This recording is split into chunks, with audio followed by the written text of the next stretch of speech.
Gavay ni hao, ya'ni hammaga salom. Gapni eslatma bilan boshlayman.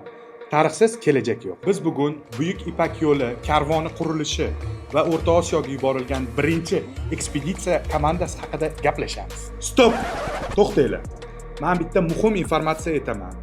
Men tarixchi emasman, lekin Buyuk Ipak yo'li meni soham bilan bevosita bog'liq. Mening ismim Alisher Hamrayev. Men O'zbekistondagi Kasor Keramics asoschisi va rahbariman. Men Xitoyning Guanzhou shahridagi Guangdong Huayu Waimao Daxie universitetida Marketing Strategy, Economy va MBA yo'nalishida 7 yil o'qiganman. Ustiga ustak, men Germaniyaning Schweinfurt shahrining FHWS universitetida grant asosida o'qiganman. Hozirgi kunga kelib men ingliz, nemis, xitoy, turk, o'zbek, rus tillarida bemalol gaplasha olaman. Endi tarixga qaytamiz. Miloddan avvalgi 138-yilda Han imperiyasi davrida Jiang Qian degan xitoylik birinchi elchi O'rta Osiyo bozorini ochdi. Savdo karvonlari asosan keramika, ipak, choy, qog'oz mahsulotlarini transportirovka qilishgan.